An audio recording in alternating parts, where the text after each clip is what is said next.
بسم اللہ والصلاة والسلام علی اشرف الانبیاء والمرسلین والحمدللہ رب العالمین۔ حضرت آدم علیہ السلام کا قصہ تو سب لوگوں نے سنا ہوگا کہ آدم علیہ السلام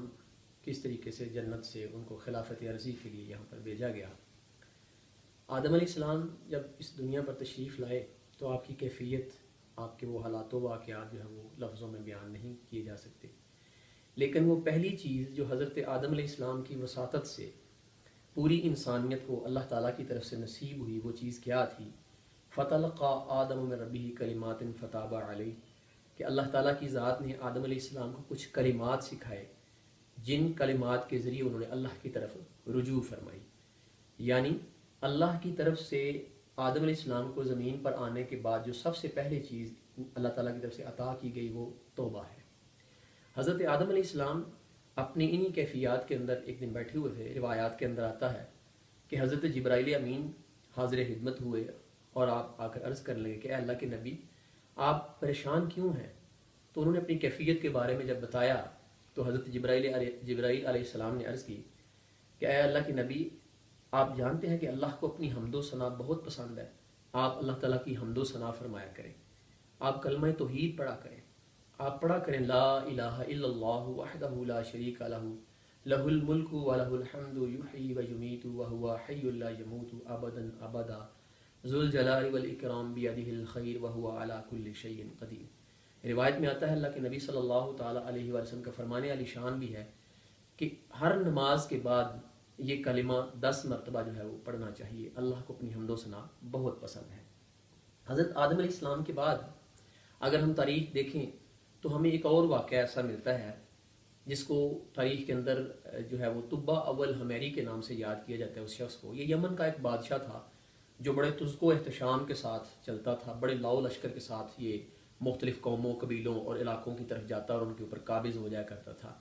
اسی طرح چلتے ہوئے جب وہ مکہ کے سنگلاخ ان چٹانوں کی طرف آیا، مکہ کی ان پہاڑیوں کی طرف آیا تو کوئی شخص اس کے سامنے نہیں آیا اور اس نے کہا کہ یہ کون لوگ ہیں جو میرے استقبال کے لیے باہر نہیں نکلے؟ بتایا گیا یہاں پہ ایک ایسا گھر ہے جو لوگ اس کی عزت و توقیر کرنے کے لیے دور دراز کے علاقوں سے چل کر لوگ وہاں پر آیا کرتے ہیں۔ اس نے کہا کہ میں وہ گھر ہی گرا دیتا ہوں کہ جس گھر کی وجہ سے لوگوں نے میرے تزک و احتشام کو نظر انداز کیا ہے۔ ابھی اس کے ذہن میں یہ خیال ہی پیدا ہوا تھا کہ میں کعبۃ اللہ کو جو ہے وہ گرا دوں گا، اسی وقت اس کے ناک، منہ اور کانوں سے خون بہنا شروع ہو جاتا ہے۔ طبیب، حکیم، معالج اور دور دراز سے بڑے مایہ ناز قسم کے ڈاکٹر اس کے علاج کے لیے آتے ہیں، لیکن وہ جانبر ثابت نہیں ہو پاتی، اس کے لیے بیماری اسی طرح رہتی ہے۔ پھر ایک ایسے شخص کو لایا جاتا ہے جس کے سینے میں وحی کا اجالا تھا، جس کے پاس آسمانی کتابوں کا کچھ علم تھا، کچھ نور تھا۔ اس شخص نے جب اس بادشاہ کی نفس پہ ہاتھ رکھا تو بڑا خوبصورت ایک جملہ ارشاد فرمایا جس کو تاریخی جملہ کہا جا سکتا ہے۔ اس طبیب نے کیا فرمایا؟ وہ کہنے لگے کہ مرض آسمانی ہے اور علاج زمینی کیا جا رہا ہے۔ کچھ حالات آج کل ہمارے بھی ایسے ہی بنے ہوئے ہیں۔ کرونا کی وبا کے لیے ہم ٹی وی چینلز کے اوپر دیکھتے ہیں اور بڑی احتیاطیں بتائی جاتی ہیں، سوشل ڈسٹینسنگ کرنی ہے، ماسک یوز کرنا ہے اور جو ہے وہ سینیٹائزر یوز کرنے ہیں اور جو ہے طرح طرح کی دیگر، یعنی 20 سیکنڈ تک ہاتھ دھوئیں بار بار۔ تو یہ دوستوں سارے زمینی معاملات ہیں، یہ زمین کی احتیاطیں ہیں، یہ بھی ضروری ہیں، میں خود بھی کرتا ہوں، لیکن یاد رکھیں مرض آسمانی ہے، لہٰذا رجوع بھی ہمیں آسمان کی طرف ہی کرنی پڑے گی۔ ایسے حالات کے اندر اللہ کے نبی صلی اللہ تعالیٰ علیہ وسلم کی بہت ساری روایات ہمیں ملتی ہیں، بہت ساری دعائیں ہمیں ملتی ہیں جو ان حالات سے جو ہے وہ نمٹنے کے لیے اللہ تعالیٰ کے پیارے حبیب علیہ الصلوۃ والسلام نے ہمیں عطا فرمائی ہے۔ جیسا کہ بدر کا معاملہ آپ کے سامنے ہے، بدر کی اس کیفیت کے اندر جس کے اندر ایک طرف 1000 کا لشکر، ایک طرف 313 ہے، اور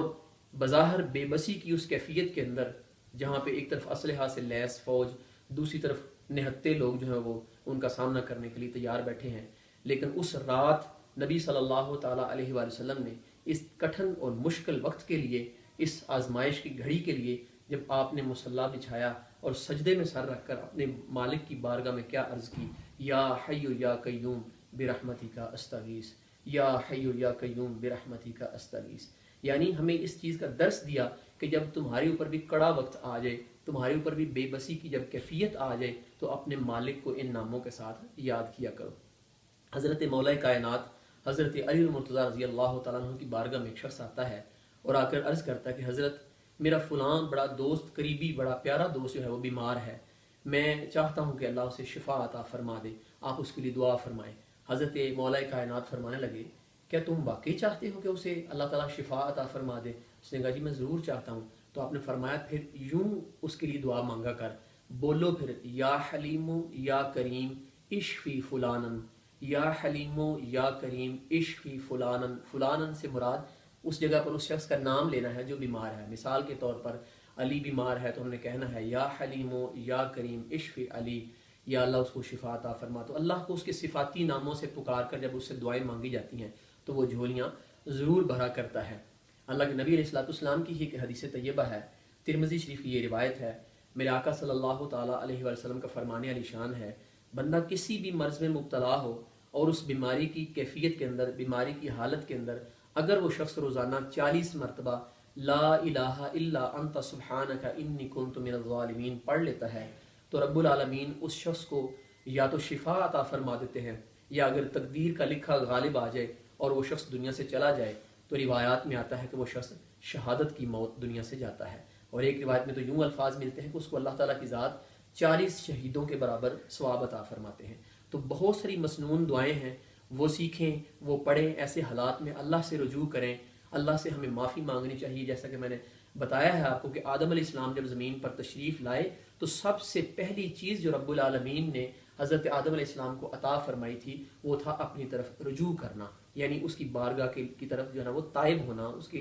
بارگاہ میں سچے دل سے توبہ کرنا۔ ابھی ریسنٹلی ہم نے یہ سنا ہے کہ ایک کسی ہاسپٹل کے اندر پیرامیڈیکل سٹاف بھی کرونا کے مرض میں مبتلا ہو گیا، اور ڈاکٹرز بھی، نرسز بھی سارے، اور ایک ڈاکٹر جو ہے وہ ٹھیک تھا۔ لوگوں نے بڑا اس سے پوچھا کہ بھئی آپ کون سی احتیاطی تدابیر کرتے ہیں کہ سب جو ہے نا اس بیماری میں مبتلا ہو گئے تو آپ کیوں نہیں ہوئے؟ انہوں نے کہا جی میں نے نبی صلی اللہ تعالیٰ علیہ وسلم کی ایک دعا یاد کی ہوئی ہے کہ جب مریض کو دیکھیں تو اس کو دیکھ کر یہ دعا پڑھیں کہ الحمدللہ الذی عافانی مما ابتلاک بہ وفضلنی علی کثیر ممن خلق تفضیلا۔ میں جب بھی مریض کو ڈیل کرتا ہوں اس سے پہلے میں 3 مرتبہ یہ دعا پڑھ لیتا ہوں، اور اس کا نتیجہ یہ ہے کہ میرے رب نے مجھے شفا یاب رکھا ہوا ہے۔ تو دوستو اس کڑے وقت کے اندر جہاں ہم احتیاطی تدابیر بہت ساری کر رہے ہیں اور کرنی بھی چاہیے، لیکن افسوس کے ساتھ ہی کہنا پڑ رہا ہے کہ کوئی ٹی وی چینل ہمارا، کوئی سوشل میڈیا کے اوپر ایسا نہیں ہے جہاں سے یہ آواز بھی آئے کہ ان حالات کے اندر ہمارا اسلام ہمیں کیا سکھاتا ہے، ہمیں رسالت مآب صلی اللہ تعالیٰ علیہ وسلم کی زندگی سے کیا درس ملتا ہے۔